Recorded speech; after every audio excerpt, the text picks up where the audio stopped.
Wondering which town projects are worth choosing in Grimshire? Today, I'll walk you through all the Year 1 town project quests, breaking down the best and worst options so you can plan your gameplay more effectively. To do this, I'll give each quest a quick introduction and fill you in on what dates they'll occur and need completed by. Then I'll break down the materials required for each town quest and highlight which ones are easier to gather or better suited for certain playstyles. Then I'll go over the long-term rewards you'll receive for completing each project, so you can decide which town project's benefits best match your village's needs. Keep in mind, as we're discussing these, that I believe the town projects will ask you for the same amount of donation materials no matter what difficulty you're playing the game on, so these numbers should be pretty universal unless they're changed during Grimshire's early access development. Also, a quick warning. This guide will contain some spoilers associated with events in the story that cause these town projects to be proposed, as well as the outcomes that can happen based around successfully completing these major town quests. If that doesn't bother you, let's start with the first town project choice you'll have. This choice will trigger on the 4th of spring, and it aims to deal with some of the uncertainty the villagers are feeling after learning about the capital being in turmoil. The town proposes 2 solutions to help ease their worries. Hazel suggests building an herb garden, while Rose suggests building a mushroom hut. Regardless of which project you choose, you will need to fulfill the quest materials by the 19th of spring. When it comes to the materials you'll need to make the 2 projects, the mushroom hut is noticeably tougher than the herb garden to complete in the early game. The mushroom hut requires heavy wood gathering right away, asking you for 150 hardwood and 150 medium wood, which means a lot of tree cutting and a significant drain to your stamina. In contrast, the herb garden's requirements, which are 100 plant debris and 20 mint, are quick, easy, and very light on stamina to collect. Plant debris can be picked up or scythed, while the mint is a forageable plant that you can just find and pick up around the world. And while the herb garden does ask for 100 more stones than the mushroom hut, it also requires 25 fewer sticks and 50 less compost. Stone can be slightly more stamina intensive to gather, but it is abundant around the world and in the mines. And the mines are a place you'll likely spend a lot of time in early on anyway. That makes it feel more natural to collect compared to the large amount of wood you'll need for the mushroom hut, which can noticeably slow your early game progress.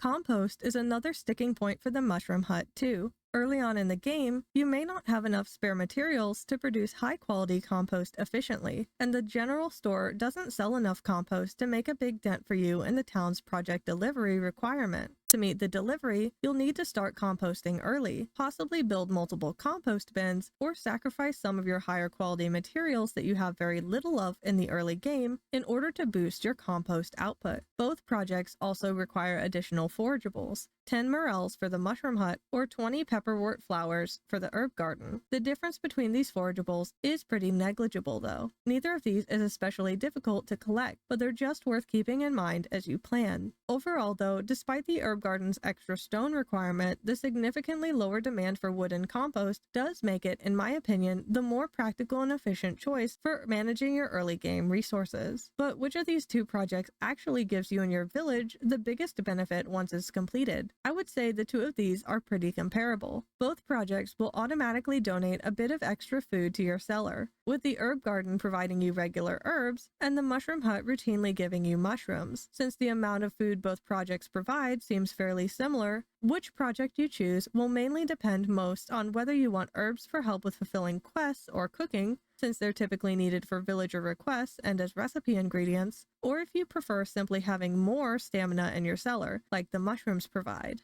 If you find the higher resource requirements harder to handle in the early game or simply want to tackle the easiest to complete project, you will want to choose the herb garden here. Likewise, the herb garden is nice because finding some flowers for quests in the game can take time, since you will need to wait for them to grow enough to be forageable in the wild, or in some cases, you may need to grow them in order to meet certain quest demands. And of course, if you enjoy doing a lot of cooking in the game, and herbs will be part of your strategy in that regard, the herb garden is also a great choice for that. However, if you don't mind the heavier resource and stamina requirements of the mushroom hut early on, and you just prefer having more stamina in your food cellar for your residents, you may prefer the mushroom hut instead. is primarily best if you don't do a lot of cooking as part of your playstyle, or if you prefer having a long-term set-it-and-forget-it extra stamina source for your cellar that's a little higher than the herbs would be. However, after only turning in a handful of donations to Adeline's research, you will unlock mushroom log workstations that you can craft for your farm anyway. And you could argue that foraging herbs isn't too difficult either, especially since the quest requirements for forageable amounts aren't usually very high, and the townsfolk will help you with gathering some of them. So really, the difference in benefits between these two projects is fairly slim, so you should just go for whatever best matches your playstyle here.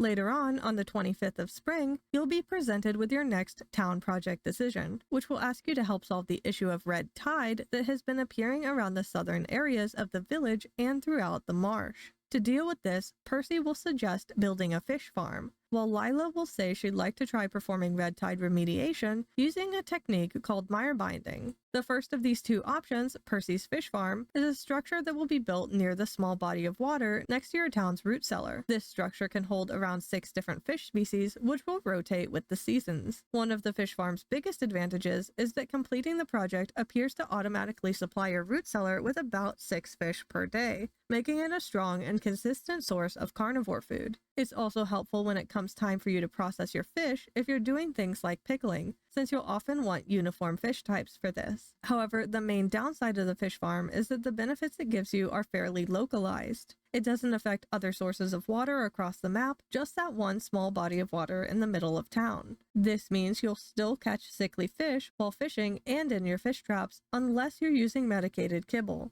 Likewise, the marsh area will also still drain your stamina if you walk too close to the water, at least until later in the game, of course, when the water begins to heal a bit on its own. The alternative town project, Redtide Remediation, offers a much broader impact. It allows Lila to use Mirebinding on the waters in the marsh, significantly reducing the number of sick fish you'll catch, both from fishing and in your traps. And since it's not limiting you to a fixed set of only 6 different fish types, it makes it easier to gather a wider variety of fish for use in your research deliveries too. You'll generally also have more fish available each day, as Mirebinding affects a larger area, though I'm not sure if this evens out when it's directly compared in numbers to the steady supply of fish you'll be provided automatically by Percy's fish farm. There's another major advantage to Lila's Redtide Remediation project though. It removes the stamina drain effect in the marsh, making it so you can walk through the marsh without having any stamina penalty, which is a huge pro in itself if you like foraging there or if you frequent the mines often. No matter which of these two quests you choose though, you will need to deliver all of your materials by the 11th of summer. Between these two quests, which is easier to complete? At first glance, the two quests are fairly similar in terms of the materials that you'll need to deliver to complete them. Both require you to upgrade your pickaxe to tier 2 and spend some time mining in the marsh mine to gather clay. Since each quest asks for 200 clay, they're essentially equal in that regard, so the real difference comes down to the other materials. For gathering requirements, Redtide Remediation requires plant debris, while Percy's fish farm asks for kibble nibbles. Plant debris is extremely easy to collect. It regenerates naturally and is abundant across your farm, so even 200 is still quick and low effort. Kibble nibbles can also be relatively easy if you're producing hay or buying kibble in town. However, if you haven't set up hay production yet, this can become a bit of a bottleneck, making it slightly more time and resource intensive than simply collecting plant debris. Both projects also require wood-based materials. Redtide Remediation needs 100 hardwood, while the fish farm requires 150 planks. And although planks only cost 1 wood each, they do take additional processing time at the sawmill. On the other hand, hardwood requires you to specifically target certain trees. Depending on your playstyle, either could feel easier, but overall planks are slightly more demanding due to the slightly larger amount you'll need to collect and the extra processing step in the sawmill as well. Next, Redtide Remediation asks for 100 compost, while the fish farm needs 100 stone. By this stage of the game, you will likely have compost production set up or at least have some stored, making it much easier to get than it was for your first quest. Stone is also readily available, so these requirements feel roughly equal in difficulty. The biggest difference between these two projects, though, comes from the final set of materials you'll need for them. The fish farm will require you to gather 40 iron bars and 20 nickel bars. This is a significant investment, since you will not only need to mine the ore, but you'll also need to spend time and fuel processing it into bars. And these are valuable bars that could otherwise go toward tool upgrades and crafting. In contrast, however, Redtide Remediation only asks for 40 red clovers and 20 cattails. Both can be easily foraged in the wild during season, requiring far less effort, time, and resource investment. So it is typically nicer in terms of the materials you'd spend and need to grind for. Overall, which is best though? With all that said, I think that Percy's fish farm is nice for general consistency in food supply, especially if you don't like having to fish personally in the game. But if you're someone who does enjoy fishing or gets annoyed about having to walk through the infected marsh regularly, you will probably enjoy the benefits of doing the Redtide Remediation quest more. Since the Redtide Remediation quest is also less resource intensive and doesn't compete with your game progression much, whereas the fish farm demands more valuable processed metals that can slow down some of your upgrades, I do personally prefer Redtide Remediation a little bit between the two. The next town project triggers on the 15th of summer and presents two ways to deal with a new big threat to the town, a hungry and dangerous predator sneaking around the forest. Your first option to deal with this will be to hunt down the predator and get rid of it, as suggested by Kai, while Tano thinks you should try to tame the creature and train it to hunt extra food for the town. Right away, the hunting party quest will give you a large amount of meat all at once, making it a very strong short-term boost. It's especially good if you're currently low on food or trying to stock up quickly, but since it is a one-time reward, its long-term value depends on how well you're able to preserve and manage the meat that you received all at once. With that said, before you fulfill this quest, if you do choose this project, you should absolutely have a plan to process and preserve the meat so it doesn't go to waste. The other project option, Taming the Beast, doesn't give you a large amount of meat at once up front. Instead, it offers a consistent and ongoing benefit. Since you didn't hunt the predator for its meat, it will instead help you with the village's regular food needs, providing a constant and steady flow of extra meat to your root cellar each day. This is similar to other passive production upgrades like the herb garden, mushroom hut, or fish farm, creating a reliable, low-maintenance food source that builds value for you over time.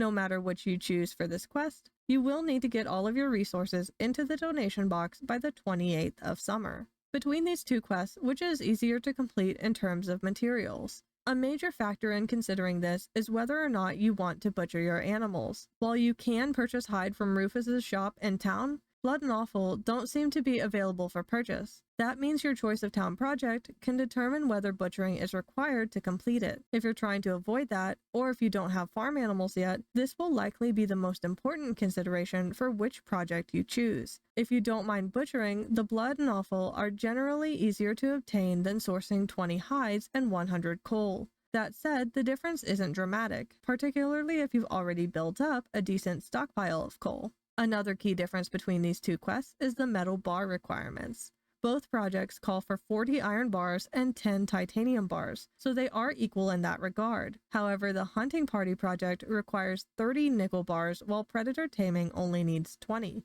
How significant that extra 10 bars feels will depend on your current progression and your access to materials. Overall, though, the two quests are fairly similar in difficulty when it comes to materials. The biggest deciding factor is whether you're willing or able to butcher animals and spare a bit extra of your metal. Because of that, predator taming is a bit more forgiving, just since it asks for fewer nickel bars and doesn't force you into butchering animals if that's something you're trying to avoid or simply can't do yet. Hunting party can feel easier though if you are already set up for butchering and have easy access to blood and offal, but that just depends where you're at in the game. So which is best overall? Since in terms of materials, both quests are fairly similar, with predator taming likely taking the lead for some players due to not requiring butchering or as much of your metal, the benefits you get from completing the projects are where these two quests really differ. Hunting party is a solid choice if you need an immediate influx of meat, but taming the beast is better long-term for consistent, reliable carnivore food. The main drawback of hunting party is the fact that it will give you that large boost of meat right away, but it can be difficult to optimally process process that amount of meat depending on how you're set up in the game, whereas Taming the Beast gives you a smaller, more consistent amount of meat, but keeps on giving it to your root cellar every day. Personally, I do consider the Predator Taming project to be the more reliable option between the two, just because not only does it avoid the risk of wasting or just not optimally processing a large one-time surplus of food, but it also gives you a steady stream of carnivore food that continues to pay off long after the quest is done. But either project can be good as long as you're prepared to handle the upfront amount of meat that you would get from hunting party.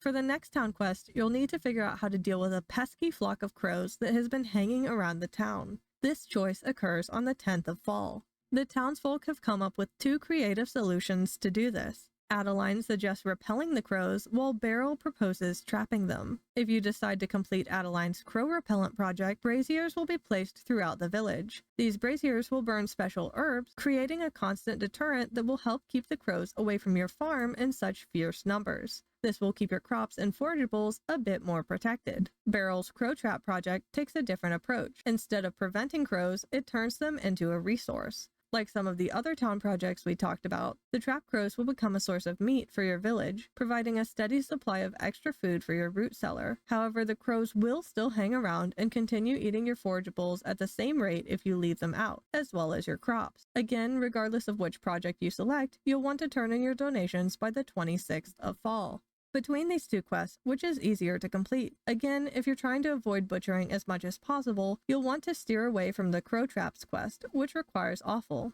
The Crow Trap quest also asks for more metal bars and various types of metal bars, whereas the Crow Repellent quest asks for coal, chamomile, and chicory, which are not as intensive to obtain. However, the Crow Repellent quest does specifically require softwood, which you will need at least a copper upgraded version of your axe to gather, depending on the types of trees you're aiming to collect it from. Purely in terms of gathering materials, I typically find the Crow Repellent project to be a little easier, since usually I already have an upgraded axe by the time this quest rolls around, and while it still requires a solid amount of iron, most of its materials are either basic resources or easily foraged items like coal, chamomile, and chicory. So it does feel a bit more accessible for materials than the Crow Traps quest, but both are pretty doable as long as you have a plan to collect the animal products and ores for the Traps quest. Between these two quests, I personally prefer the benefit of Adeline's Crow Repellent a little more, since it helps ease the crow issue plaguing the town, while also being slightly easier to complete in terms of materials. Beryl's Crow Traps can still be worthwhile though, especially if you specifically want a steady supply of meat and don't mind continuing to deal with the crows in full force, or if you're already well stocked on higher tier materials like gold and nickel. However, since it doesn't actually prevent any crop loss, it's more of a trade-off that's best to choose, mainly if you find that you still need more carnivore food as part of your town's food strategy.